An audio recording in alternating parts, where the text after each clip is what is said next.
Waalaikumsalam warahmatullahi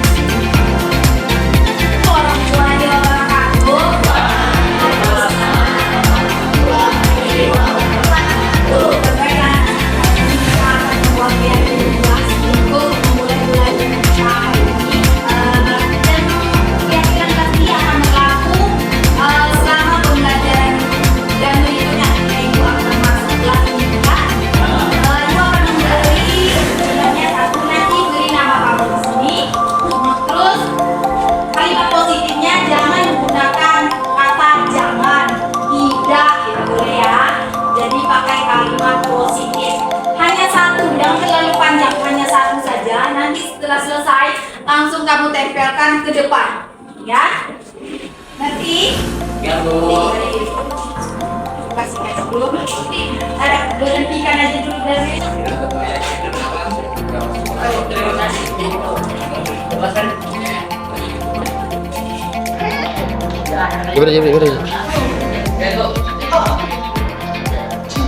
Ada warna merah.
Bu.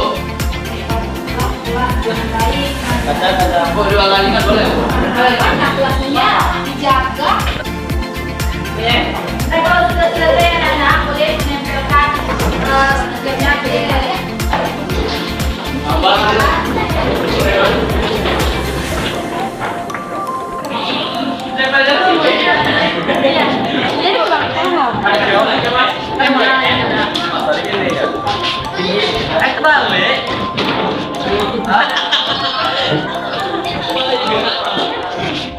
Coba nih.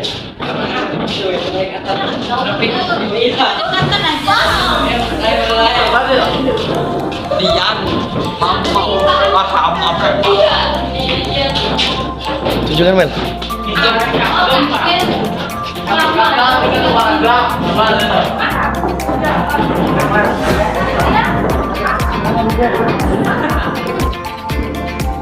Satu. Dari siapa? Dari Lilis. Senyum itu sebagai dari iman. Ya.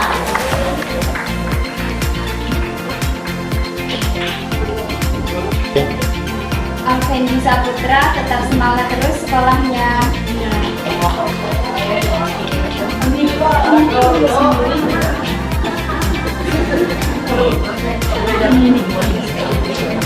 Ria Putri. Jadilah anak yang rajin. Ya. Wadah. Nina Yunita harus percaya diri ya. Amin ya. Alat ini tangan keempat kali buang sampah pada tempatnya. Ya.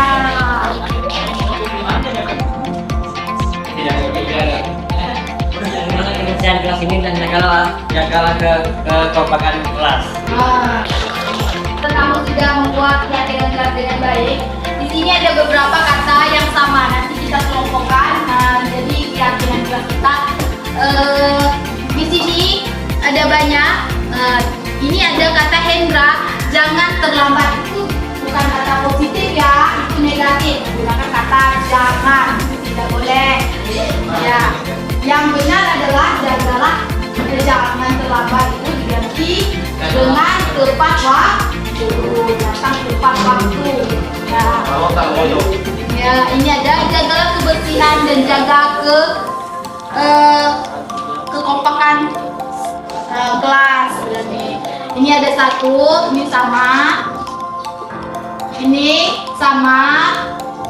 juga sama, menjaga kekompakan kelas. Yang terlambat semangat, ini yang sini juga termasuk ke sini.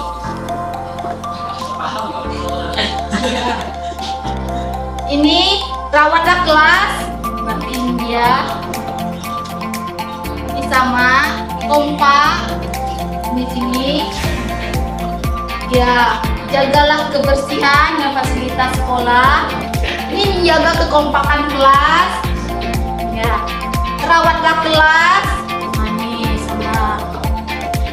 Raihlah mimpi, ini kalimat-kalimat positif juga. Raihlah ya, jagalah ketertiban. Ya, sama. Ini ya, ini kebersihan. Ini cepat datang, rajin. Ini senyum. Ini kalimat-kalimat mutiara. Ya. Positif, ini sukses, ya. Sukses, semangat, ya. Belajar yuk, semangat, harus percaya diri.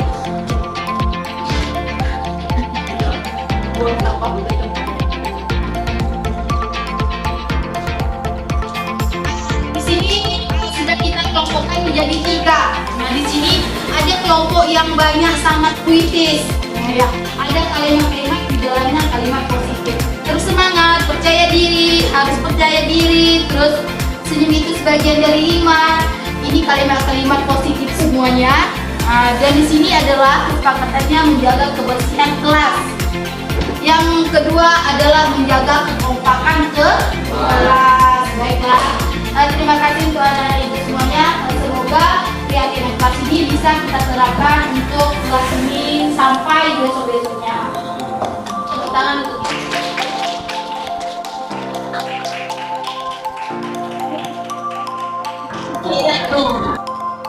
Nama Derwin. Semua orang ingin sukses, tapi tidak untuk orang pemalas. Ya.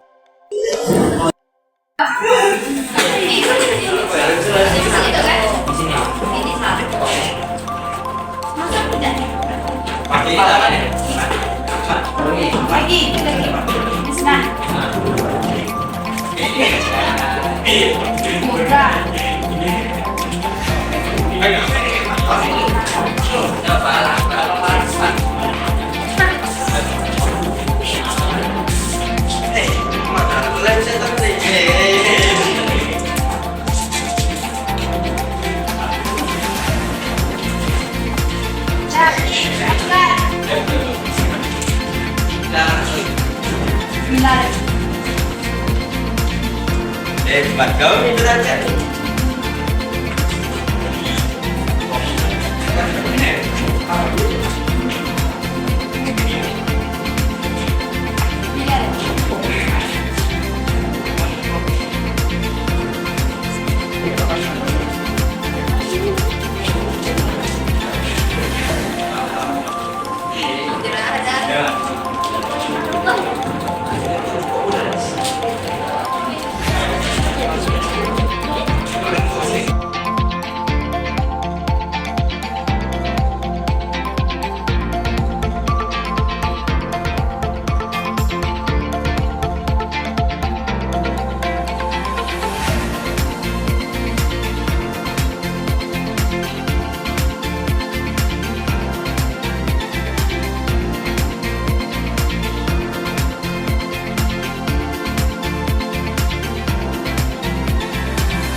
Assalamualaikum Bu. Waalaikumsalam. Selamat siang Rini. Siang Bu. Nah, ya. Rini, tahu kenapa Rini dipanggil? Tidak tahu Bu. Tidak tahu.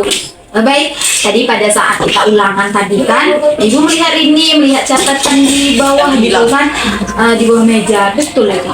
Betul Bu. Betul. Apa artinya itu nak? Mencontek Bu. Mencontek. Mencontek itu perbuatan guys. Apa tidak? Tidak. Tidak baik. Baiklah, yang mencontek itu berarti sebuah kesalahan ya. Nah, berarti ya manusia itu mempunyai dan melakukan kesalahan, pernah memang ya.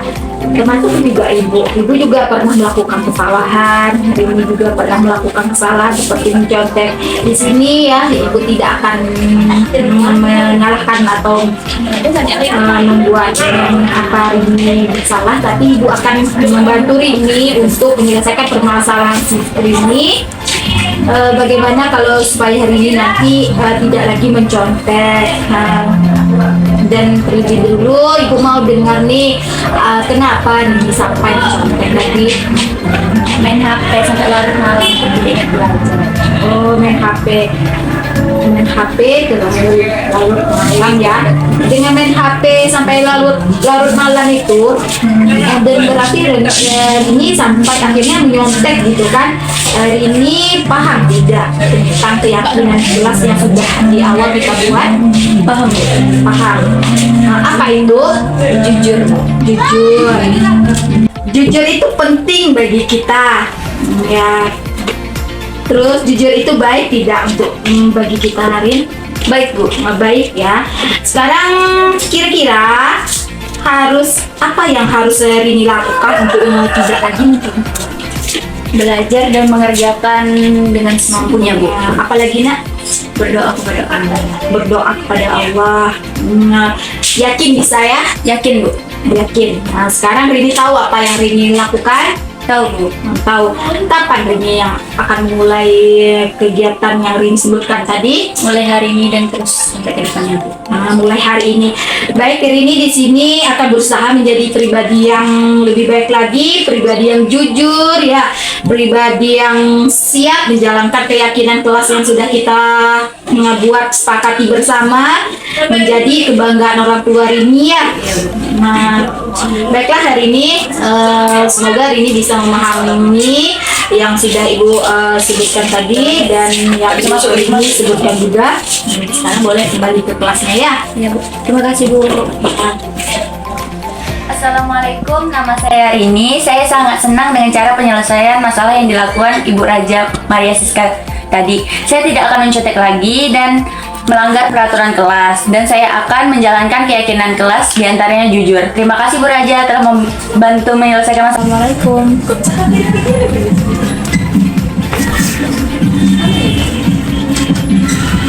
Apa kabar dulu? Baik Bu. Ayah. Dulu tahu ya? Sekarang kenapa Ibu panggil dulu ke sini? Tidak tahu Bu. Ya, tadi kan dulu berangkatnya jam berapa? Jam 7.30 Bu. Ibu tahu ya dulu kalau kita sekolah kita ini jam berapa masuknya? Jam 7.15 Bu.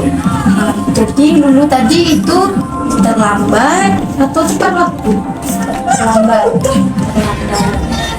Menurut Lulu, perbuatan Lulu tadi itu baik apa tidak? Tidak baik Bu. Tidak baik ya. Betul ya, terlambat itu perbuatan yang tidak baik ya. Sama ibu juga pernah melakukan kesalahan yang terlambat datang waktu suatu kegiatan, tapi kita coba untuk memperbaiki ya. Tapi di sini ibu mau dengar, coba ceritakan kenapa Lulu sampai terlambat tadi datang ke sekolah. Dulu tidur larut malam Bu. Malam terus kesiangan ya. Dulu masih ingat tentang keyakinan kelas kita? Masih Bu. Di antaranya apa? Komitmen Ya. Apa itu komitmen Bu? Komitmen adalah usaha untuk menjalankan kewajiban kita yang sudah kita sepakati Bu. Ya, menurut Lulu komitmen itu penting apa tidak? Itu penting. Kalau menurut Lulu, yakinkah Lulu dengan komitmen yang sudah? Kalau itu penting, yakinkah Lulu dengan komitmen yang kita buat? Yakin Bu. Yakin ya, itu bermanfaat bagi kita. Terus bagaimana cara Lulu supaya tidak lagi datang terlambat ya ke sekolah? Tidak tidur larut malam lagi Bu.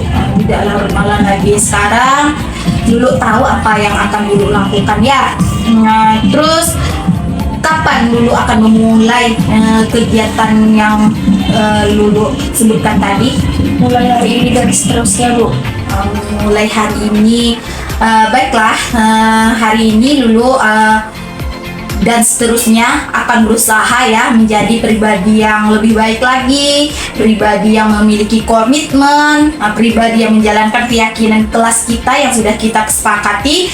Ibu yakin Lulu bisa menjadi pribadi dan menyepakati kelas komitmen yang sudah kita buat di kelas. Sudah Lulu cukup ya. Kita Ibu boleh kalau kamu mau ke kelas lagi ya. Terima kasih Bu ya. Assalamualaikum warahmatullahi wabarakatuh. Saya Lulu Ismaili dari kelas 11 P1.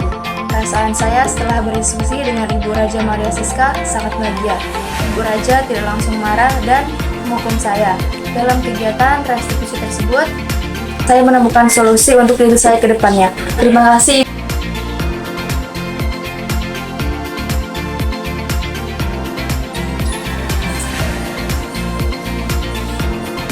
Assalamualaikum warahmatullahi wabarakatuh.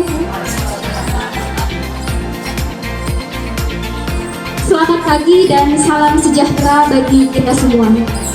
Yang terhormat Wakil Bidang Kurikulum Bapak Muhammad Kinanto SPD, yang dihormati Bapak Ibu Majelis Guru SMA Negeri 2 Elok, puji syukur kehadiran Tuhan Yang Maha Kuasa atas izinnya kita dapat bertemu dan berkumpul dalam acara Desiminasi Budaya Positif.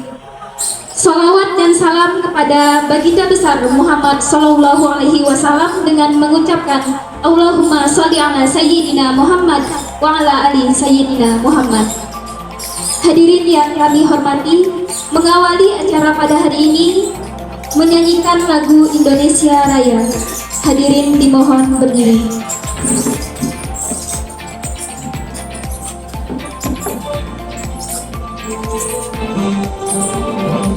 Indonesia tanah airku, tanah tumpah darahmu. Di sanalah aku berdiri dari pandu ibumu. Indonesia kebangsaanku, bangsa dan tanah airku. Marilah kita berseru, Indonesia bersatu. Hiduplah tanahku, hiduplah negeriku, bangsaku, rakyatku semuanya. Bangunkan jiwanya, bangunkan badannya untuk Indonesia Raya. Indonesia Raya, merdeka, merdeka, tanahku, negeriku yang ku cinta. Indonesia Raya, merdeka, merdeka, hiduplah Indonesia Raya. Indonesia Raya, merdeka, merdeka, tanahku, negeriku yang ku cinta. Indonesia Raya, merdeka, merdeka, hiduplah Indonesia Raya. Hadirin dipersilakan duduk kembali. Selanjutnya, marilah kita membaca doa menurut kepercayaan masing-masing. Berdoa dimulai.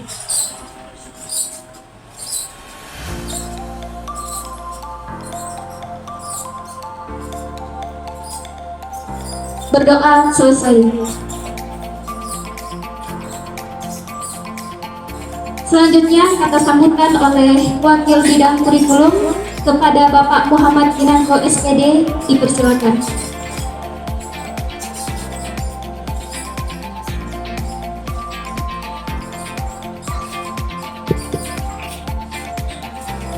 Assalamualaikum warahmatullahi wabarakatuh.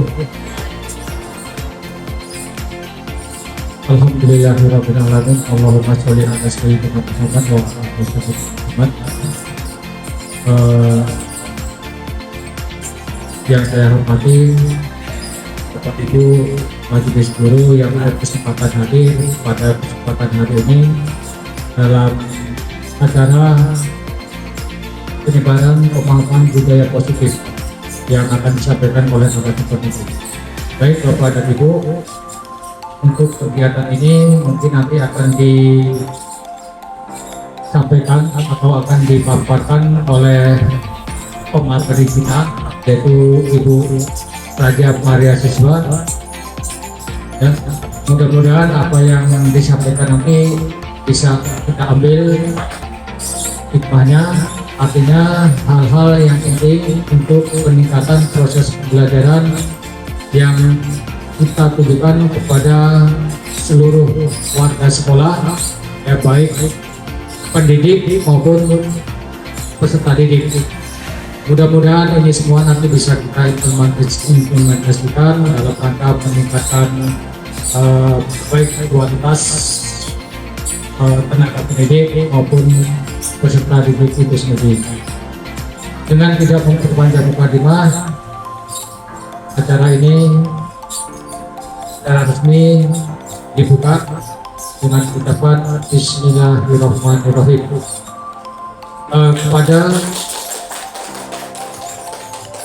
Pada Ibu Raja Maria Siska dipersilakan, diberikan waktu seluas-luasnya untuk menyampaikan materi tentang penyebaran pemahaman budaya positif. Kepada Ibu Raja dipersilakan.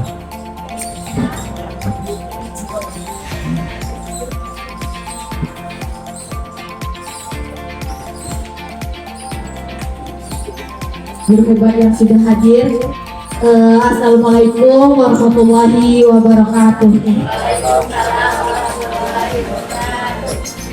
Bapak Ibu hebat, langsung saja kita sudah mengenal dan sudah pernah mendengar yaitu namanya diskriminasi budaya, penyebaran dan pemahaman budaya positif. Sudah pernah dengar Bapak Ibu? Ibu semangat semuanya. Ya. Sudah makan tadi? Perasaannya senang berkumpul di sini. Senang.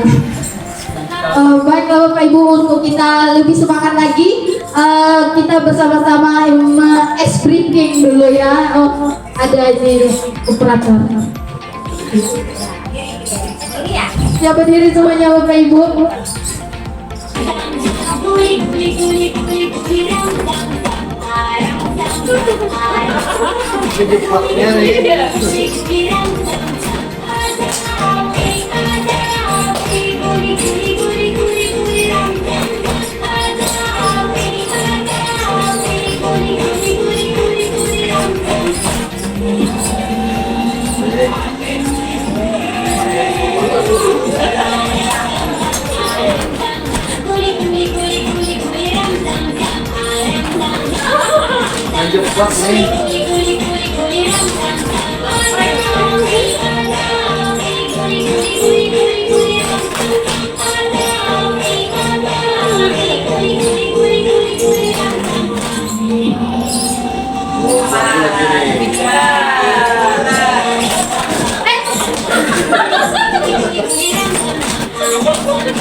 Semangat lagi Bapak Ibu sudah berkeringat.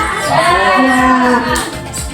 Terima kasih Bapak Ibu sudah ikut bergerak dan menjadi lebih bersemangat lagi untuk mengikuti acara kita pada hari ini. Baiklah Bapak Ibu.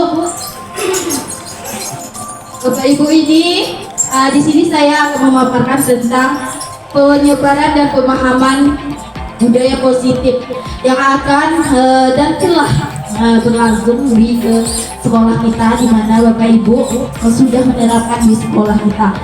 Tapi ada beberapa yang kita belum paham, oh ini dia bentuknya ini, tapi kita sudah menjalankan, tetapi kita cuma tidak tahu apa istilahnya, tapi sudah menjalankan sebenarnya Bapak Ibu tentang penyebaran dan pemahaman itu tentang budaya positif.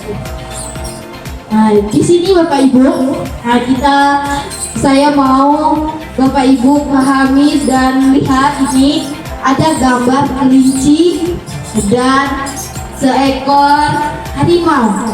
Ya, kira-kira Bapak Ibu, di sini adalah tentang kolaborasi, ya, dimana kita di sekolah ini bukan kita hebat sendiri, tapi menjadi sekolah yang hebat yaitu diperlukan yaitu semua warga sekolah harus bekerja sama untuk meningkatkan mutu sekolah kita, yaitu dengan berkolaborasi, di mana ada yang hebat, ada yang kurang hebat, tapi semuanya itu hebat kalau kita berkolaborasi dan bekerja sama dengan baik. Di sini Bapak Ibu ada kelinci. Ibu tahu itu kelinci? Nah, seperti apa jalannya? Jalannya sangat lambat Bapak Ibu, sangat lambat, tidak punya kemampuan, giginya cuma ada 2 yang panjang dan besar. Tapi kalau kita pikir, dia tidak bisa menggunakan dan memakan punya kekuatan yang besar. Tidak ada ya, ada kekuatan yang besar. Kukunya juga tidak tajam. Terus harimau. Harimau ini seperti apa Bapak Ibu? Lari, kucing, Bulan. Terus apa lagi Bapak Ibu? Badannya besar, kukunya tajam, taringnya apalagi. Kalau dia bekerja sendiri, tidak perlu bantuan, dia sudah bisa menerkam dan mencari bangsanya sendiri. Tentunya begitu ya Bapak Ibu. Terus kelinci, tentu dari mangsa itu dia sangat kecil, mangsanya pun kecil. Tidak ada dapat mangsa yang besar. Bagaimana ini bisa berkolaborasi? Jika dia bekerja sama, bagaimana cara dia untuk berkolaborasi menangkap sebuah mangsa yang besar dari harimau itu sendiri? Tapi dia bekerja sama dengan harimau. Apa bisa Bapak Ibu?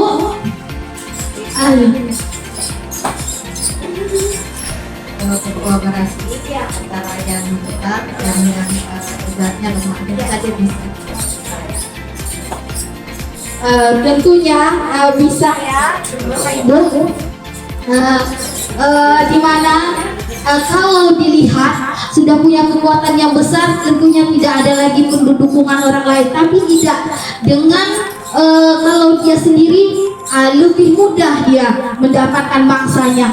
Di sini diceritakan di mana seekor kelinci ini mendapat tantangan dari seekor rubah yang besar. Ya, dia mendapat tantangan di mana kalau dia ajak pacu lari, tentunya si kelinci ini dia tidak punya kekuatan dan pastinya tidak akan menang. Di situ kan dia berdiri duduk di tepi pantai kelinci ini tadi. Tentunya sudah diremehkan kemampuan kelinci ini karena dia tidak punya kemampuan yang kuat, larinya lambat, tentu tidak akan menang melawan rubah itu. Terus diterima oleh tantangan oleh si kelinci ini dengan kalau mau kamu berlomba dengan saya, tapi kamu harus masuk dulu ke lubang yang sudah disiapkan. Nah, Di situ kata siapa? Kata rubah ini mau dia apalah kecil karena dia tidak punya kemampuan, sedangkan saya ini punya seperti rubah itu.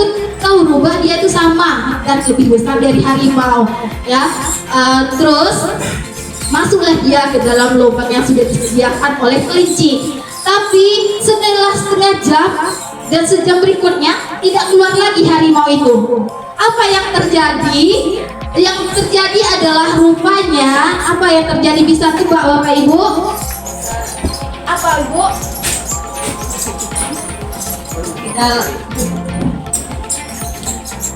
Kayaknya kelinci tidak sama dengan harimaunya. Iya. Jadi kayaknya harimau ada di dalam kandang kelinci. Jadi semua musuh yang akan memakan kelinci dimusnahkan oleh harimau tadi. Ini saya baca, tapi kayaknya saya nebak gitu. Iya, benar Bapak Ibu. Dia itu kalau dipikir tidak akan menang memakan, tak mungkin kan kelinci memakan rubah. Rupanya dia sudah berkolaborasi dan bekerja sama dengan harimau yang sudah ada di dalam lubang. Jadinya dia makanlah bersama, jadi dapat makanan yang besar hari itu. Jadi dia makan bersama dan dia menang melawan si rubah. Begitulah Bapak Ibu. Ini adalah cerita singkat di mana kita kalau ingin mendapatkan tujuan yang besar, kita memang punya kekuatan, tapi kita tidak bisa bekerja sendiri. Kita perlu juga dengan orang-orang yang akan membantu kita. Walaupun dia tidak punya kekuatan dan kemampuan yang yang lebih, tapi dia punya satu. Yang satu ditambah satu menjadi 10, menjadi banyak kekuatan untuk kita himpun, meningkatkan mutu dan menjadi positif. Begitu Bapak Ibu. Baiklah Bapak Ibu, di sini Bapak Ibu kita berdiri di sini dan duduk berkumpul bersama, yaitu dengan pelajari budaya positif ini Bapak Ibu. Apa tujuannya? Yaitu pembelajaran kita, yaitu guru dapat menghayati pentingnya budaya positif dan penerapannya untuk mempertebal karakter murid dalam mewujudkan profil Pancasila. Itu tujuan kita di sini Bapak Ibu. Kita mempertebal, artinya Bapak Ibu, anak-anak itu sudah mempunyai karakternya masing-masing, di mana anak-anak itu sudah mempunyai karakter yang unik. Dia sudah mempunyai garis. Nah itu Ibu Syarifah. Nah ya, Ibu Syarifah itu dimana Ibu sudah pernah menjelaskan juga ya di kelas Bapak Ibu. Itu dimana seorang yang sudah baru dilahirkan dia mempunyai garis. Nah iya, garis tangan, garis takdirnya sendiri, mempunyai karakternya masing-masing. Nah, dimana garis itu sangat samar Bapak Ibu. Sangat samar itu, disitulah kita mempertebalnya. Dimana di sekolah. Di sekolah ini adalah lingkungan dimana kita untuk mempertebal dan mendalam lagi karakter anak didik kita sebagai wadah di sekolah kita ini. Ya, wadahnya adalah sekolah dan Bapak Ibu adalah role modelnya yang akan menunjukkan dan menebalkan karakter-karakter anak Bapak Ibu. Ya, di sini ya Bapak Ibu, merubah karakter anak-anak itu bukan hanya sebarang berubah, tapi kita punya pedoman Bapak Ibu. Apa pedomannya yang sudah menjadi sudah dijelaskan oleh KHD, yaitu ada namanya perubahan paradigma baru, ya, dimana sudah disebutkan ada namanya profil Pancasila. Apa itu profil Pancasila? Tentunya Bapak Ibu sudah sering mendengar itu Bapak Ibu. Kita nyanyi dulu ya Bapak Ibu. Ibu Eti bisa dipimpin Bu Eti? Bu Deti. Bu Deti. Apa ini? Nyanyi. Ini ya Bapak Ibu ya. Oh ya. Pakai musik ya? Pakai musik ya? Kata? Ya. 1, 2, 3 ya.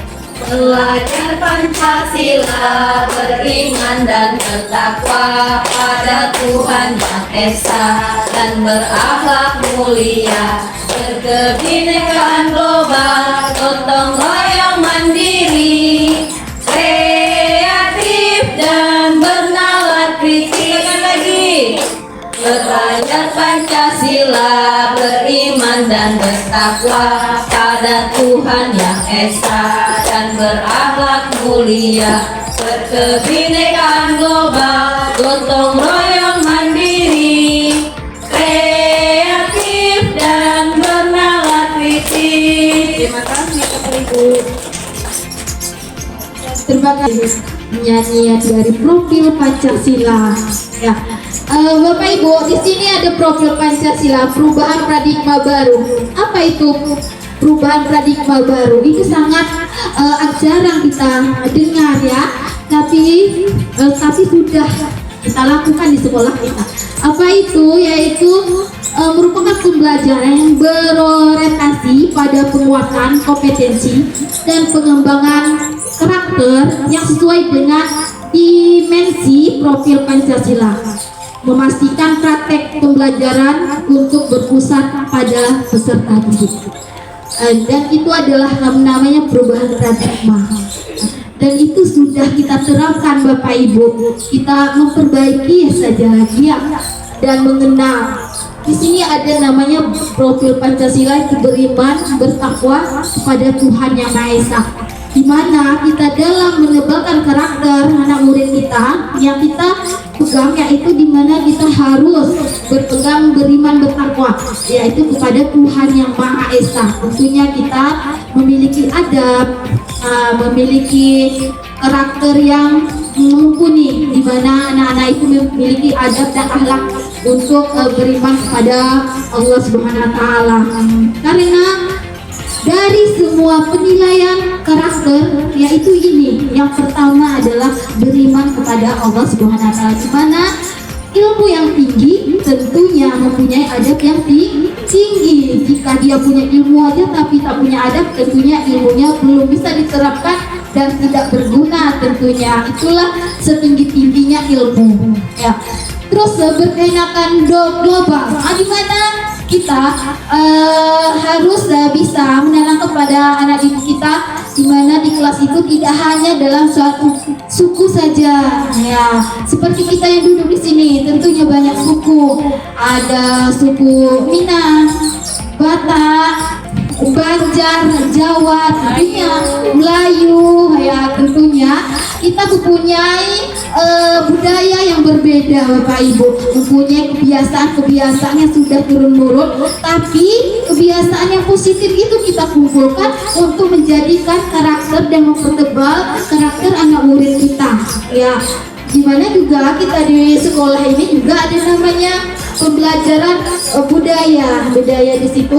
Kita ajarkanlah kepada anak-anak kita tentang kebudayaan global, yaitu mandiri. Nah, di mandiri kita, anak-anak kita diajarkan untuk mandiri, mengerjakan kerja kelompok, terus dia mengerjakan tugasnya secara sendiri-sendiri, berkelompok mandiri boleh berkelompok, terus juga dia bertanggung jawab dengan tugas yang sudah diberikan kepada dia dan bertanggung jawab untuk dirinya sendiri ya.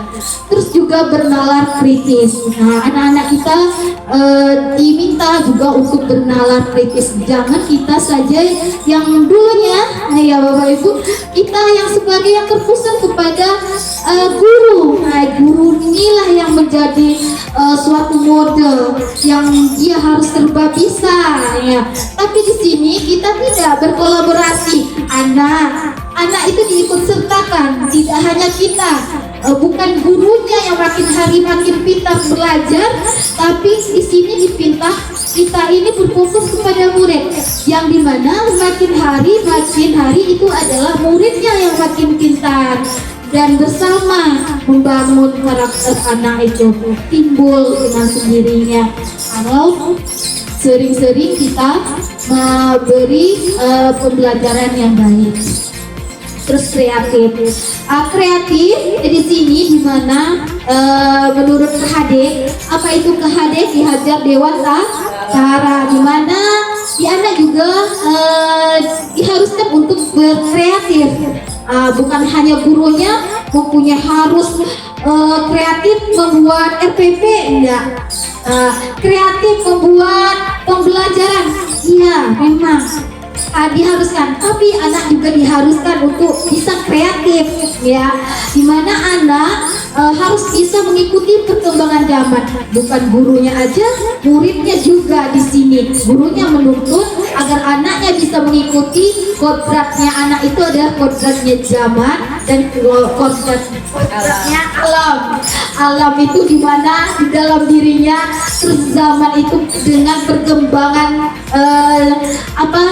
dunia ini yang menggunakan gadget, jangan menggunakan apa lagi digital, tidak boleh dilarang ya Bapak Ibu, karena anak itu mempunyai keinginan dan kesenangannya sendiri, dimana dia itu mempunyai kreatifnya sendiri. Kita mengarahkan, ya, jika kita melarang anak-anak kita, maka kita tidak membebaskan dia untuk belajar, maka tidak itulah namanya yang garis tadi, garis yang menebalkan tadi, bukan garisnya dia, tapi kita membuat garis yang lain lagi untuk anak kita, jadi karakternya menjadi berubah, jadi bukan menebalkan karakter.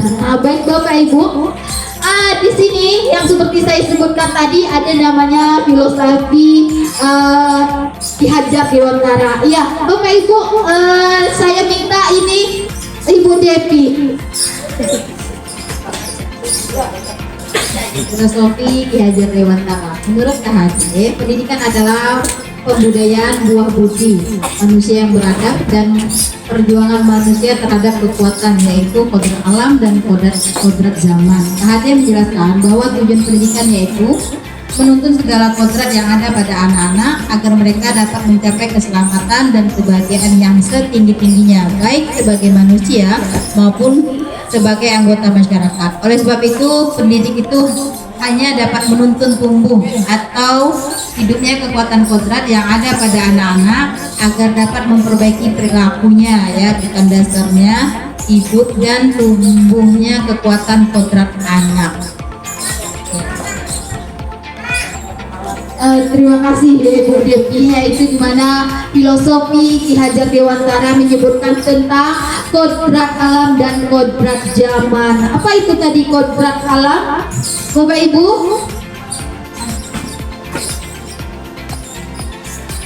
Kodrat alam itu dimana anak tumbuh sesuai dengan kondisi dan sesuai dengan tumbuh dan berkembang di lingkungannya. Sedangkan kodrat zaman, anak itu tumbuh dan berkembang sesuai dengan perkembangan zaman sekarang. Jadi apapun yang teknologi atau kreativitasnya bisa diikutinya sesuai dengan zamannya. Mungkin itu. Terima kasih Ibu Devi. Tadi Ibu Delvi, sekarang Ibu Devi. Terima kasih untuk Bapak Ibu. Hebat. Dimana kodrat alam itu kita adalah alam. Nah, tentunya alam itu ada berganti. Ada musim panas, musim hujan. Itu alam. Lingkungan. Jadi anak-anak itu bisa mengikuti dari kondisinya itu dan belajar. Terus lagi tentang zaman. Terus zaman ini berubah dari zaman prakolonial menjadi kolonial, terus menjadi zaman apa sekarang Bapak Ibu? Milenial. Ya Bapak Ibu hebat. Dimana anak-anak dituntut untuk bisa lebih kreatif lagi, ya, menjadi anak-anak yang generasi apa namanya disebut sekarang itu generasi Z, ya Bapak Ibu, dimana anak-anak itu harus memiliki kemampuan menguasai teknologi, ya. Begitu juga kita jangan sampai ketinggalan dengan Bapak Ibu. Walaupun kita terlahir pada masa yang berlainan, kita masa milenium ya Bapak Ibu, jadi kita harus ikut dengan kondisi yang sekarang, ya, yaitu adalah mengikuti perkembangan zaman dengan mengikuti perkembangan global, yaitu teknik apa namanya? Digital, Teknologi AI. digital. Iya, AI namanya ya. Bagus sekali Bapak Ibu. Baik. Baik Bapak Ibu, ada namanya miskonsepsi tentang teori kontrol. Ada teori kontrol, ada miskonsepsi. Apa itu miskonsepsi? Salah pendapat ya, salah pendapat tentang teori kontrol, yaitu selama ini mungkin kita merasa karena kita ini adalah kontrolnya, itu yang kita rasakan. Jadi kita merasa salah paham dengan tugas kita menjadi seorang guru, ya. Itu dimana ilusi guru menjadi pengontrol murid. Karena kita guru, kita punya kuasa penuh, sehingga kita mau apakan. Ada bahasa kelas ini adalah kelas kita, mau diapakan muridnya. Ini adalah tentang guru, ya, yang berada di depan kelas. Tidak ya Bapak Ibu, itu adalah miskonsepsi tentang teori kontrol. Yang kedua yaitu ilusi bahwa semua penguatan positif efektif dan bermanfaat, bahwa penguatan positif sangat efektif, ya. Kadang ya kita merasa diri kita itu serba bisa, serba pandai, dan semuanya yang kita lakukan itu untuk kebaikan murid kita. Tapi ternyata Bapak Ibu bukan, tapi itu yang kita lakukan itu untuk diri kita sendiri, bukan untuk murid kita ternyata. Terus apalagi ilusi bahwa kritik dan membuat rasa bersalah mampu menguatkan karakter, di mana kita selalu membuat anak-anak kita itu merasa bersalah. Kenapa dia tidak mengerjakan tugas, terus menjadi guru itu kamu harus patuh kepada ibu, gitu. Jadi dia bersalah. Itu juga suatu kesalahan. Ilusi bahwa kita ini adalah seorang guru, orang dewasa, di mana itu guru itu adalah orang dewasa yang harus dihormati. Itu adalah pemahaman yang salah ya Bapak Ibu. Baik. Nilai-nilai kebajikan. Baik Bapak Ibu, di sini ada namanya nilai-nilai kebajikan. Seperti saya sebutkan tadi, di mana ada nilai-nilai kebudayaan. Terlepas dari itu semua Bapak Ibu, dari suku bangsa, agama tadi, terus ada bahasa, ya, maupun latar belakangnya siapa. Semuanya itu kita ini memulai ada nilai-nilai kebajikan dalam suatu organisasi. Apa organisasi kita? Yaitu adalah sekolah kita, lingkungan sekolah kita. Kita tidak melihat dari yang disebutkan tadi, yaitu di mana kita contoh nilai kebajikan, yaitu kita tadi adalah yang pertama profil Pancasila. Terus yang kedua yaitu PYP, yaitu di mana ada rasa hormat, rasa toleransi, terus rasa integritas. Di mana kita mempunyai jiwa kita ada di sekolah ini untuk membangun. Jangan jiwa raga ya Ibu, jangan raganya ada di sini, jiwanya tak ada di sini. Jadinya tidak mau berkembang dan ikut mengembangkan sekolah kita. Terus juga antusias tentunya. Alhamdulillah Bapak Ibu, ini adalah suatu proses juga kita untuk mengembangkan sekolah kita, dan Bapak Ibu sudah mau antusias hadir di forum kita ini. Ini adalah suatu juga kolaborasi kita untuk mengembangkan sekolah kita, berantusias. Terus juga empati adalah bentuk empati kita kepada sekolah kita, keinginan tahu kita, ya ikut dengan CGP ini adalah bentuk keingin tahu kita, keingin tahu kita untuk mengembangkan potensi yang ada di dalam diri kita ya Bapak Ibu, di mana kita bisa berkreativitas, kreatif, kita menjadi kreatif, di mana kita bisa yang dulunya. Saya merasa bahwa Ibu, saya ini sangat gaptek, tidak tahu namanya portofolio, yang dimana Canva, dimana Capcure, Tapi yang awalnya sangat terpaksa ya Bapak Ibu, tapi sangat bermanfaat untuk diri kita dan kita bisa menguasai teknologi dan IT, dan di situ juga kita bisa mengembangkan kemampuan kita. Kita juga bekerja sama dengan orang yang di luar sekolah, tapi juga kita perlu bekerja sama juga dengan warga sekolah kita seperti yang saat ini kita lakukan. Terus keterampilan, ya keterampilan, dan artinya bukan keterampilan yang dimaksud itu kita punya keahlian khusus, tapi kita yang di sini adalah kita itu dapat dipercaya Bapak Ibu.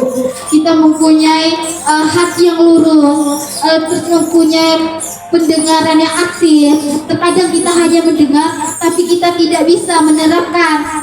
Terlihat ada kita berbicara dengan seseorang, cuma matanya aja tapi pendengarannya tidak sampai ke hati. Nah ya Bapak Ibu, itu maksudnya. Baiklah Bapak Ibu, bisa ya Bapak Ibu? Bisa ya. Baiklah Bapak Ibu, kita lanjutkan. Apa itu nilai-nilai itu? Nilai-nilai kebajikan itu ada disebut dengan nilai universal. Apa itu? Sebelumnya sudah pernah dengar Bapak Ibu? Pak Amir, apa itu universal Bapak Ibu?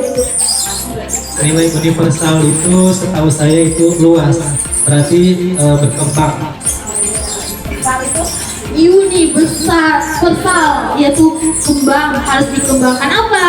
Ya, setiap perilaku itu memiliki tujuan. Ya, tujuan dengan mengaitkan nilai-nilai kebajikan yang diyakini seseorang, maka motivasi intrinsiknya ya yang akan terbangun sehingga menggerakkan motivasi dari dalam diri. Artinya nilai kebajikan yang universal intrinsik itu ada di dalam dirinya, sudah ada di dalamnya, tinggal membangun aja.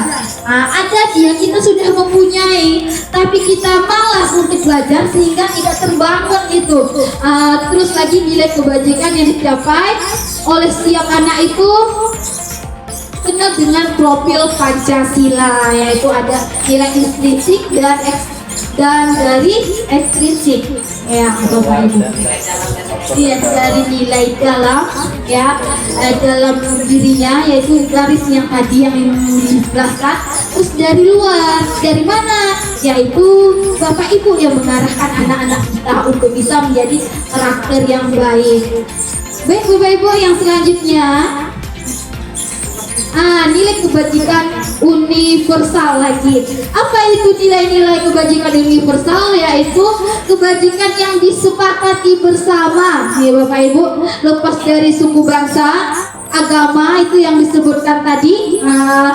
Terus juga mempunyai latar belakang bahasa. Nilai-nilai ini merupakan payung besar sikap dan perilaku kita, atau nilai-nilai merupakan fondasi kita untuk berperilaku. Nilai kebajikan dan sifat-sifat positif manusia merupakan tujuan yang mulia yang ingin dicapai setiap individu. Ya, itulah Bapak Ibu nilai universal yang dimaksud, di mana kita harus menumbuhkan rasa itu sehingga kita bukan diri kita saja, tapi juga kita sebagai guru menumbuhkan rasa yang universal yang ada pada anak kita ya Bapak Ibu. Di sini bagaimana kita menumbuhkan nilai-nilai kebajikannya itu? Kita harus mengenal Bapak Ibu, yaitu diri kita ini, anak-anak kita itu mempunyai 5 kebutuhan dasar yaitu manusia. Apa kebutuhan dasarnya? Adalah penguasaan Bapak Ibu, yang untuk bertahan hidup itu. Apa untuk bertahan hidup itu yang kita pikirkan yang pertama apa Bapak Ibu? Makan. Kita kalau kita bertahan hidup itu adalah makan. Tapi ternyata bertahan hidup yang sebenarnya adalah dimana kita mempunyai penguasaan dalam diri kita. Bagaimana kita menguasai diri kita dan penguasaan terhadap orang lain, itu adalah penguasaan. Baik kita sebagai guru, terus juga ada anak kita penguasaan dia terhadap guru, ya gitu ya Bapak Ibu. Terus juga kasih sayang dan rasa diterima. Ini sama, kolaborasi namanya. Kita sebagai guru harus juga mempunyai ada kasih sayang dari murid kita. dan rasa diterima. Tentunya ketika mengajar kita, kalau anaknya senang dan sayang dengan kita mengajarnya enak. Dan anaknya nerima kita enak. Begitu juga Bapak Ibu, ketika murid kita sayang dengan dia, kita mau menerima kehadiran dia, maka dia juga akan bisa menerima pembelajaran yang kita berikan. Terus bagaimana menumbuhkan rasa kasih sayang itu, yaitu kita saling bisa berkolaborasi dan saling terima apa yang pendapat anak. Terus kita bisa menghargai semua yang dikerjakan oleh anak. Jangan tadi miskonsepsi tadi masih ada dalam diri kita guru, sehingga kita tidak bisa menerima. Yang kita butuhkan kita aja yang diterima, kita tidak bisa menerima anak. Itu adalah salah tadi ya Bapak Ibu. Terus juga kesenangan, ya kesenangan anak itu sama dengan kita punya kesenangan. Begitu juga dengan anak, dia punya kesenangannya masing-masing. Ada anak-anak itu yang suka senangnya pakai metode pembelajaran kita itu ceramah aja, berceramah aja 1 jam, dia senang tuh Bapak Ibu. Karena mungkin anaknya sering ikut pengajian, ya Bapak Ibu. Terus ada juga yang anak-anak itu dia suka yang pakai melihat dan mendengar. Apa itu audio visual? Yaitu melihat seperti ini, harus digunakan, harus ada alat peraganya, baru dia ngerti. Terus ada juga ada videonya yang bisa bergerak, dijelaskan. Itu juga suatu kesenangan. Jadi bebaskan dia untuk bisa belajar, atau dia menggunakan catatan atau video, dia diserahkan dan bekerjasama dengan anak murid di kelas ya. Terus kebebasan itu sama seperti yang saya jelaskan tadi, berikan dia kebebasan. Dia mau mencatat, apa dia mau fotokopi, iya. Terus pakai video aja dalam meringkas catatannya, dalam membuat rangkuman pembelajarannya itu, atau membuat suatu jurnal atau portofolio seperti digital AI boleh. Itu pakai Google Drive boleh, itu sangat dianjurkan. Itu adalah kebebasan diri anak kita. Baik Bapak Ibu, tentunya Bapak Ibu hebat semuanya, sudah belajar banyak ya Bapak Ibu, dan sudah sangat sering mendengar yaitu tentang Diana Gosen dalam bukunya Restoring School ya. Saya agak belepotan Bapak Ibu, maaf ya. Ini karena saya adalah guru dari latar belakang orang Melayu. Kalau ya bahasa Inggris dia agak susah ya Bapak Ibu. Mohon dimaafkan kalau agak belepotan. Terus menyatakan ada 3 motivasi perilaku manusia. Ada motivasinya. 1 yaitu menghindari ketidaknyamanan atau hukuman. Ya. Biasanya orang yang memotivasi perilakunya untuk menghindari hukuman ini atau ketidaknyamanan akan bertanya, apa yang akan terjadi apabila saya tidak melakukannya? Di sini ya Bapak Ibu, orang yang selalu mendapat hukuman itu dia merasa tidak nyaman. Seperti kita juga. Kalau kita sering dipantau Bapak Ibu, terus kita ya Bapak Ibu tahu hukumannya. Kalau lambat masuk kelas, lambat masuk sekolah, bawa sabun, itu hukuman yang harus diterima. Itu berarti rasa tidak nyaman. Bukannya dia menjadi disiplin, bukan disiplinnya yang ada di dalam dirinya, tapi rasa ketidaknyamanannya yang timbul ya Bapak Ibu, tidak dari dalam dirinya ya. Yang di sini diinginkan di mana dia harus ada di dalam dirinya sendiri ya Bapak Ibu. Terus yang kedua itu mendapatkan imbalan, penghargaan dari orang lain, yaitu adalah suatu motivasi. Kita sering merasa ini adalah paradigma kita yang ada dalam diri kita, memberi hukuman itu cepat menyelesaikan masalah ya, anak bisa patuh dengan kita. Terus juga diberi penghargaan itu, ini adalah seperti hukuman tapi bentuknya adalah positif. Kalau hukuman itu negatif, ini positif, mendapat hadiah dari kita, dari gurunya, atau dari orang tua. Seperti kita punya anak di rumah, dapat hadiah. Tentunya semua apa yang dikerjakannya itu harus mendapat imbalan. Nah, itu tidak baik ya Bapak Ibu. Kalau dia mengerjakan nanti dia minta tuh imbalannya. Terus lagi yang ketiga itu menjadi orang yang mereka inginkan dan menghargai diri sendiri dengan nilai-nilai yang mereka percaya. Di sini Bapak Ibu, dia menjadi dirinya sendiri. Ya, dia datang sekolah karena dia adalah seorang pelajar, bukan karena datang tepat waktu, bukan karena takut dihukum. Ya Bapak Ibu, kita adalah seorang guru, masuk kelas bukan kita takut nanti kena marah, ya, tapi kita ada kewajiban kita sebagai guru, anak kita sebagai pelajar, memang sudah ada dalam diri kita ikhlas gitu. Ini adalah nilai dimana kita ini dianjurkan dan di dalamnya ada ketulusan hati ya Bapak Ibu. Selanjutnya, nah menurut Bapak Ibu, dari motivasi tadi, manakah yang paling sangat mendasari perilaku murid kita di sekolah Bapak Ibu? Bapak ini coba beri. Pada kita kasih.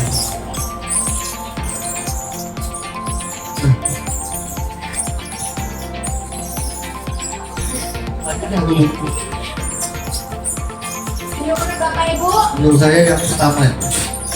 yang mana Bapak Ibu? Yang pertama. Yang pertama apa tadi? Untuk menghindari sekitarnya mana hukum. Memberi hukuman. Untuk menghindari motivasi, menurut Bapak Ibu dari ketiga jenis tadi, motivasi manakah yang saat ini paling banyak mendasari perilaku murid kita di sekolah? Yaitu adalah yang paling banyak ya di sekolah kita itu hukuman. Anak-anak kita itu memang ada beberapa, tapi itu hanya oknum ya Bapak Ibu, bukan semuanya ya, bukan semuanya, tapi alhamdulillah banyak. Nah, dari 500 oknumnya cuma 20 dan itu saja.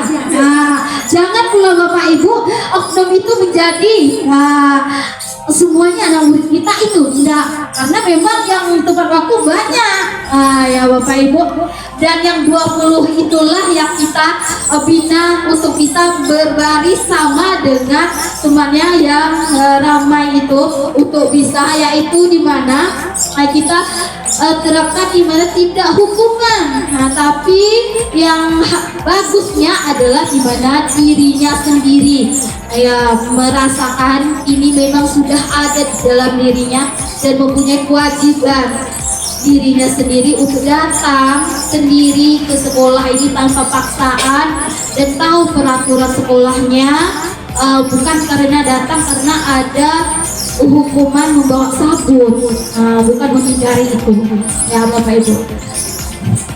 Selanjutnya,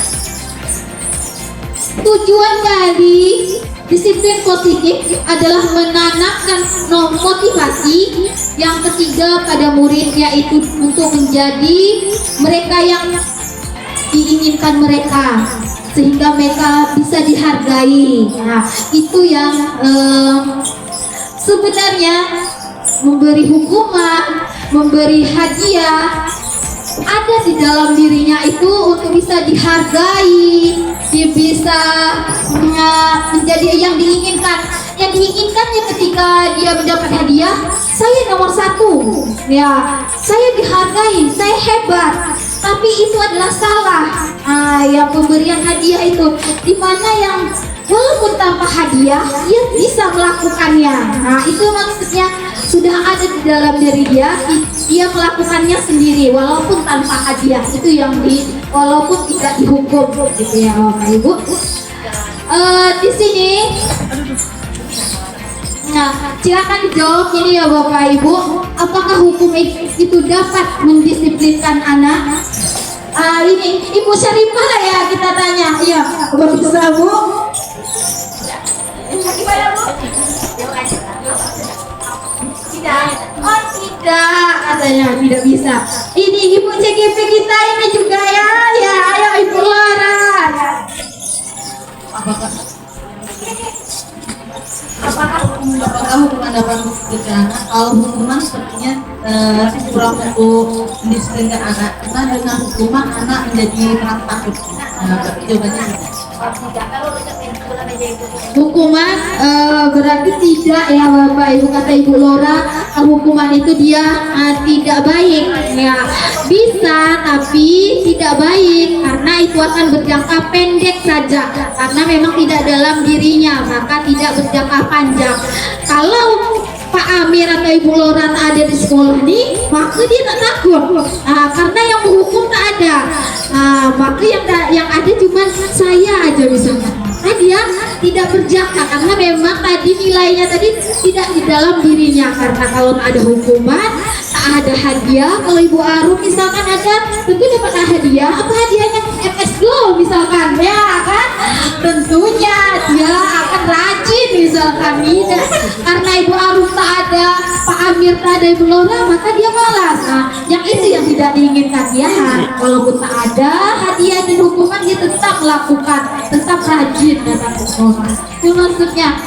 Apakah pemberian hukuman dengan hal positif seperti membaca, membersihkan halaman sekolah dapat meningkatkan disiplin peserta didik? Gimana kalau kita tanya dengan guru bahasa Inggris kita yang jauh datang dari luar negeri ini?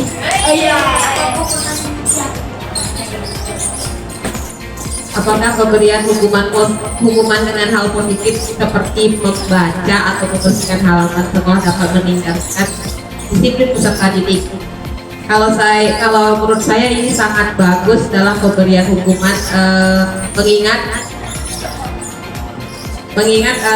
memberikan hukuman seperti hal positif membaca ataupun membersihkan halaman ini bisa untuk meningkatkan kesadaran diri pada peserta didik itu sendiri. Terima kasih Ibu Emma Nurmadiah ya Bu, nama kepanjangannya. Oh iya, terima kasih. Itu pemberian hukuman tadi, apa ini berbayar? Enggak kan? Oh iya, itu iklannya ya Bapak Ibu. Di sini apakah memberi hukuman dengan hal positif itu seperti membaca itu? Baik itu membaca. Ya, membaca, membersihkan halaman, karena kata Ibu Syarifah, karena yang baik-baik itu awalnya terpaksa ya Bu, menjadi kebiasaan. Ternyata itu ada kalimat yang kurang positif.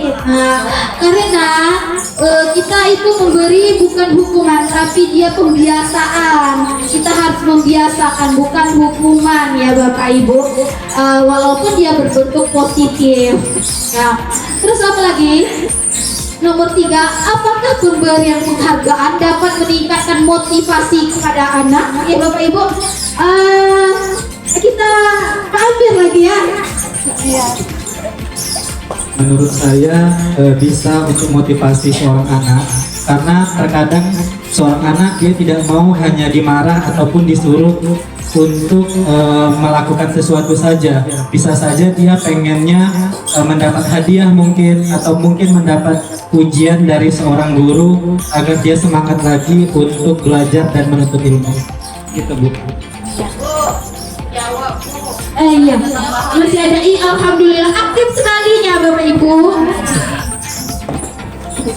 Kalau saya Bu, rasanya ya kalau penghargaan itu kurang meningkatkan motivasi. Kenapa?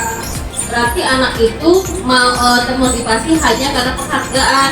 Kalau nggak ada penghargaan berarti dia tidak termotivasi. Berarti intinya itu dia termotivasi karena ada sesuatu, tidak dari dalam yang kayak ibu bilang tadi, yang apa tuh, intrinsik. Nah, iya. Itu Bu, makasih Bu. Terima kasih Ibu Devi Astuti ya. Ini ada 2 pendapat, semuanya bagus ya Bapak Ibu, hebat. Yang semua pernah kita lakukan di kelas kita.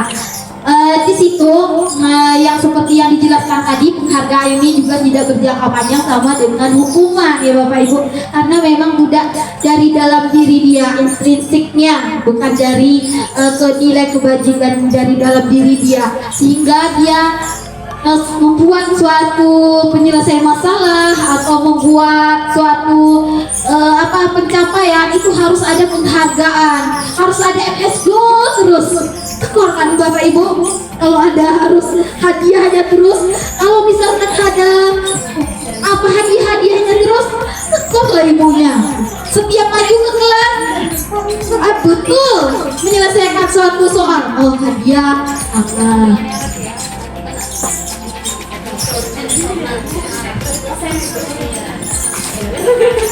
Wow, maaf ya Bapak Ibu. Ya. Matikan dulu. Bapak Ibu, perbedaan hukuman dan konsekuensi. Seperti yang kita jelaskan tadi, di mana perbedaan hukuman dan konsekuensi. Ya, dari tadi ada namanya penghargaan, terus ada hukuman, terus ada namanya memang datang dari dirinya sendiri. Di sini ada perbedaan konsekuensi dan hukuman. Hukuman itu bersifat tidak terencana, sedangkan konsekuensi itu bersifat terencana. Bagaimana merencanakannya sehingga anak itu bisa patuh? Yaitu di mana kita sudah di awal yaitu melakukan namanya kesepakatan ke kelas. Ya, memang peraturan sekolah kita sudah melakukan beberapa peraturan, tapi kita itu adalah peraturan di mana kepala sekolah, warga sekolah tentunya lebih spesifik lagi. Kita berkolaborasi antara guru dengan muridnya di kelas, kesepakatannya di awal kelas kita pembelajaran, nah itu disebut dengan konsekuensi. Baik, Ibu Ulan, yang selanjutnya ya, penghargaan. Nah, saat kita berulang kali menjanjikan hadiah kepada anak agar berperilaku bertanggung jawab, atau kepada seorang murid agar mempelajari sesuatu yang baru. Di situ kita selalu memberikan penghargaan, itu menurut LPCON. Di mana anak itu berasumsi ketika dia melakukan itu dapat melakukan hadiah, gitu ya. Terus selanjutnya dihukum oleh penghargaan.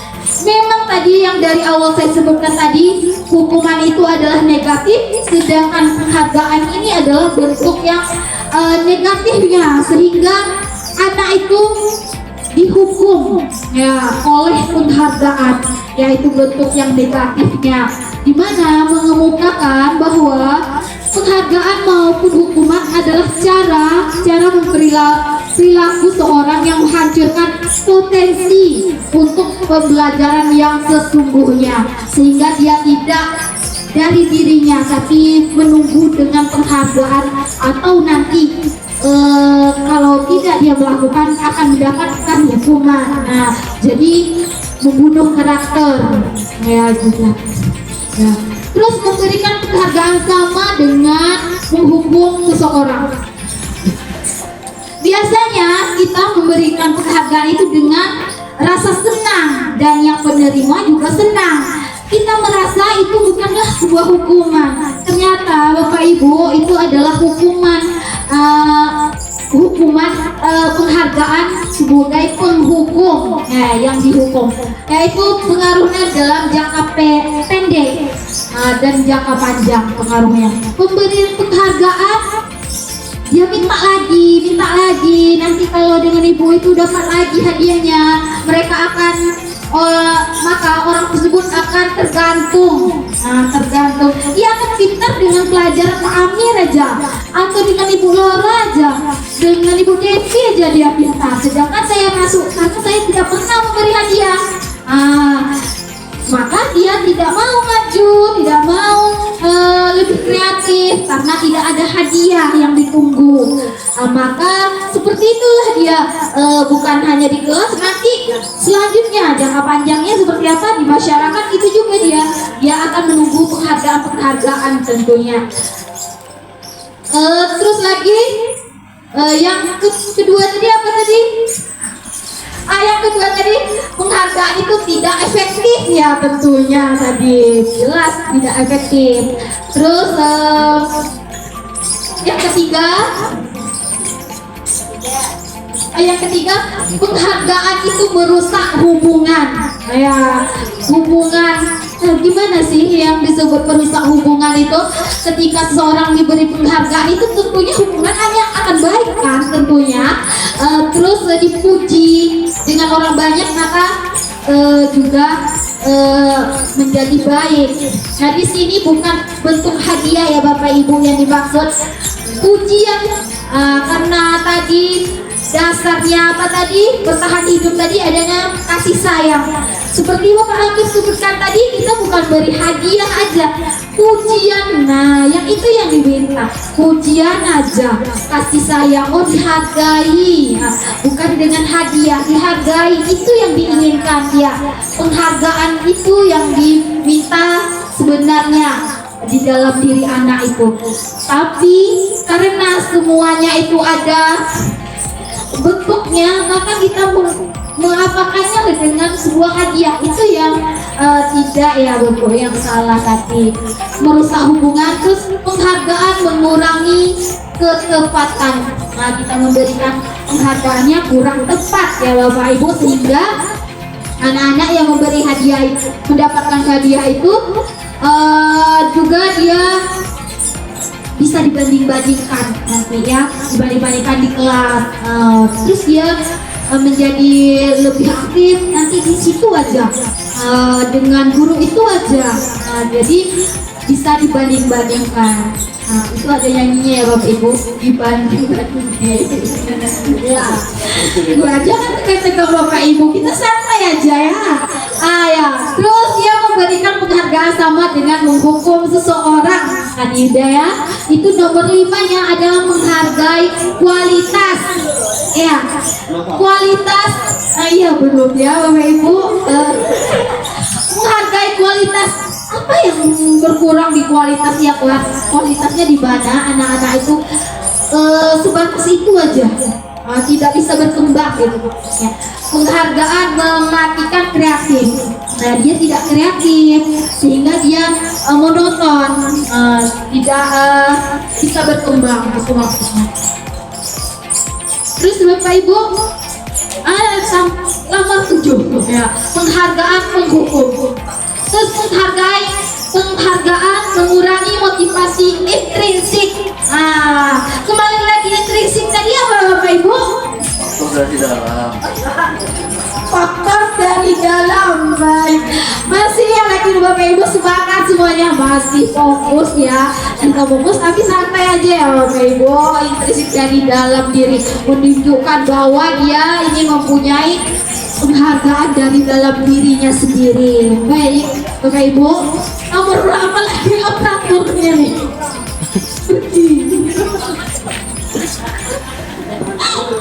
Ayo Bapak Ibu semangat.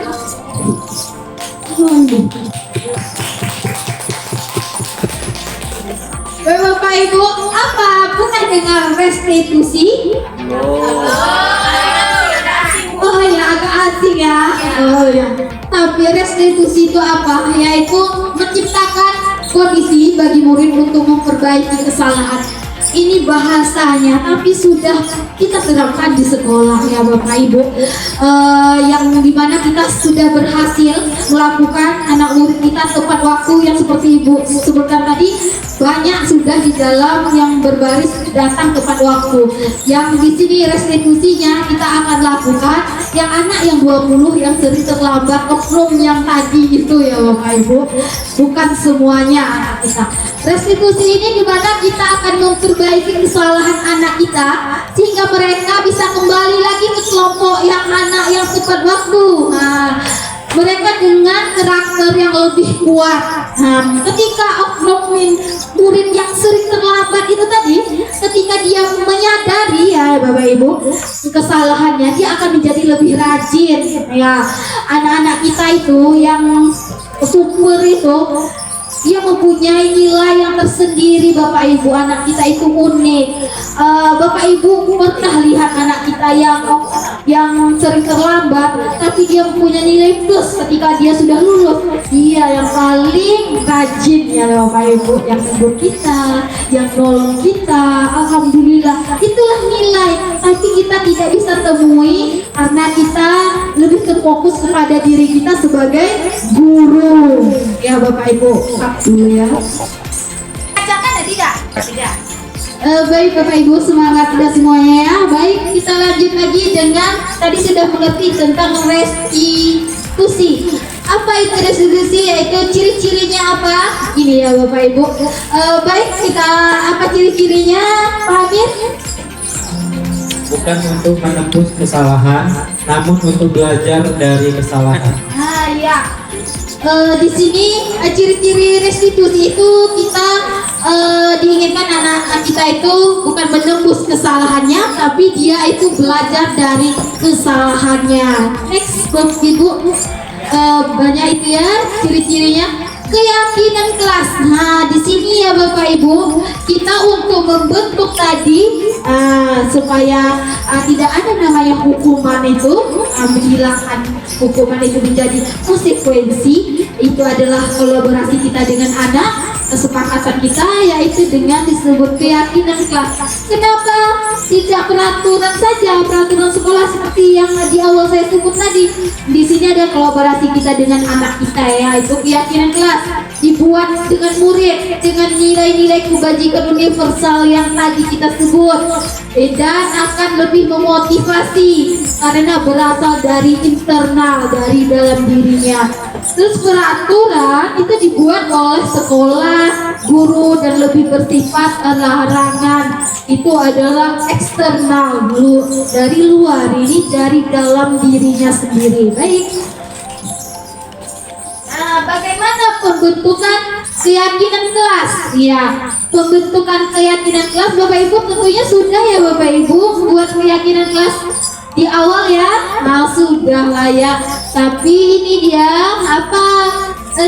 Pembentukannya itu ya bersifat abstrak, ya, berbentuk universal dengan pernyataan-pernyataan positif. Nah, ya, kita membuatnya lebih bagus, kita membuat dengan seperti ini yang pernah sudah dilakukan, yaitu membuat keyakinan kelas, menempelkan di kertas, membuat keyakinan bersama. Ya. Lanjut, ada beberapa posisi kontrol Bapak Ibu.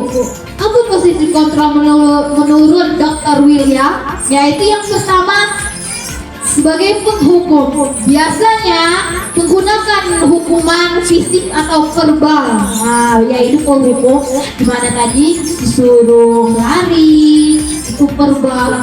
Terus juga seorang guru merasa bersalah, membuat merasa bersalah. Janganlah makan di kelas.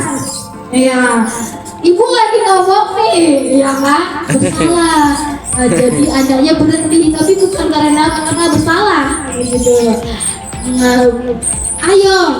Nah, ini juga sebagai teman, ya. Sebagai teman, ayo anak, jangan makan. Ibu di sini bicara loh. Nah, seperti teman. Ayo sini baju, tolong ibu. Nah, itu teman, ya. Tidak baik juga. Nah, yang seperti itu sebagai pemantau. Bagus itu sebagai teman, Bapak. Ayah, bagus sebenarnya ya. Nah, ada sebagai penghukum itu negatifnya tidak bagus tadi penghukum. Terus apa lagi? Rasa bersalah itu tidak baik sebagai guru. Terus sebagai teman itu bagus, sehingga anak kita itu jadi terbuka, dan ketika dia mendapat masalah, kita tahu permasalahan dan apa solusinya yang bagus untuk anak kita. Bagus sebenarnya ya Bapak Ibu. Terus pemantau, posisi pemantau ini di mana kita ini sebagai pemantau peraturan dan konsekuensi ya. Pernah itu sebagai apa contohnya sebagai pemantau Ibu Cynthia ya namanya. Iya. Sebagai pemantau. Contohnya seperti apa Ibu? Misalnya ada siswa yang terlambat. Ya, Ibu Cynthia ini sebagai pemantau, yaitu dimana muridnya terlambat. Jadi dia memantau murid-murid yang terlambat. Berarti ada 20 orang hari itu terlambat. Ada konsekuensinya, yaitu misalkan tadi katanya membaca buku. Guru bahasa Indonesia ya, literasi. Baik. Terus manajer ini, kalau kita dengar manajer ini, apa itu manajer? Apa Pak Amir manajer? Kalau kita dengar manajer, Manajer itu seperti di mana guru itu berbuat sesuatu bersama dengan murid, berarti ada mungkin kerjasama antara siswa dengan manajer atau atasannya. ih bagus Pak Amir nih. Apa yang saya tanyakan? Ih bagus, Bayu hebat, semuanya hebat ya Bayu. Gimana manajer itu? Kalau kita dengar itu adalah manajer itu adalah atasan, orang yang paling berkuasa, orang yang paling tinggi jabatannya itu manajer. Dan di sini posisi kontrol juga adalah yang paling pertama adalah manajer. Dimana disebutkan Pak Amir itu manajer ini posisinya sebagai guru, dia bisa berkolaborasi dengan murid, mempersilahkan muridnya untuk mempertanggungjawabkan apa yang sudah dilakukannya, seperti Ibu Setia lakukan tadi. Tentunya manajer ini hasil dari pemantauan terus dari ke manajer ya. Itu posisi kontrol ini 5. Jadi yang bagusnya yang mana antara 5 itu Ibu Eka? Boleh Ibu ambil dulu Ibu tadi. Dari yang pertama tadi, hukum, membuat rasa bersalah, teman, kemudian memantau sama manajer. Nah, yang paling bagus tentu yang manajer itu, karena di situ terjadi kolaborasi antara guru dengan murid. Bagus Ibu Eka Arum ya, itu adalah manajer ya. Sebagai guru itu bukan seperti orang kerja kantoran yang paling tinggi manajer, tapi guru ini adalah posisi kontrolnya, bukan jabatannya. Kalau kita mendengar manajer itu jabatan, tapi di sini posisi kontrol kita, diri kita sebagai guru menempatkan diri kita yaitu sebagai manajer, memanage semua. Apa bisa menjadi seorang teman, bisa menjadi seorang pemantau, bisa juga menjadi seorang bukan penghukum lagi ya, tidak ada lagi ya penghukum, tidak. Jadi bisa jadi teman dan pemantau dan memanage itu semua dengan baik, sehingga kita anak murid kita bisa mempertanggungjawabkan semua apa yang telah dilakukannya. Terus lagi di sini ada disebut dengan segitiga restitusi. Untuk kita menjadi seorang manajer yang baik, kita harus bisa menguasai namanya adalah segitiga restitusi, di mana kita sebagai manajer itu harus tahu di mana memvalidasi tindakan yang salah. Kenapa dia salah? Sehingga dia terlambat tuh kenapa dia, terus menstabilkan identitas. Kalau dia sering terlambat, bagaimana kalau dia ini tidak lagi terlambat ya, terus bisa membuat seperti dia sudah dicap. Itu ada yang sampai anak-anak kita tuh dicap sebagai oknum yang terlambat aja terus, dia aja terus, sampai ada capnya di sini. Ya, cap piket itu juga ada di sini, dia aja terus. Ada, memang dia aja. Itu yang itu identitas itu yang ingin kita stabilkan, dia jadi tak ada lagi gitu. Bagus dia, itu dia caranya. Terus meyakinkan dan menanyakan lagi keyakinan yang sudah disepakati. Itu kamu ingin menjadi seperti apa?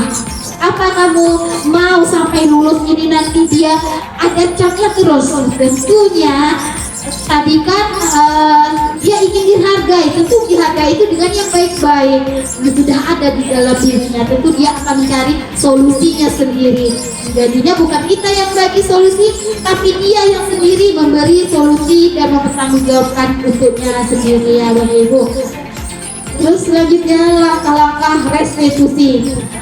Nah, pertama, menstabilkan identitas berdasarkan prinsip membuat kesalahan dan bagian dari proses pembelajaran. Ya, menstabilkan identitas. Terus apa lagi, Bu Ulan? Validasi tindakan yang salah berdasarkan prinsip perilaku, berupaya memenuhi kebutuhan yang sudah tertentu dan kebutuhan yang sudah tertentu ya Bapak Ibu. Kamu ini pasti punya alasan gitu. Semua orang yang mempunyai kesalahan itu, membuat kesalahan itu, dia mempunyai alasan ya. Apapun itu ada alasannya. Tentunya kita harus tahu, terus tidak ngejudge namanya ya, menghukum ya, tapi kita harus memvalidasinya dulu. Sehingga kenapa dia terus aja, kenapa Bu divalidasi sudah berapa kali katanya demikian ya, tapi dia itu aja terus aja divalidasi dan suruh dia cari apa solusi untuk dia. Apakah dia harus seperti ini terus? Enggak. Kalau kita kembalikan kepada diri dia, tentunya dia tidak mau. Kalau kita yang memberi solusi, dia terpaksa dan dia tidak akan ada dari dalam dirinya kesadaran. Baik Bapak Ibu, terus menanyakan seperti yang saya tadi, menanyakan kesepakatan kelasnya yang sudah kita sepakati.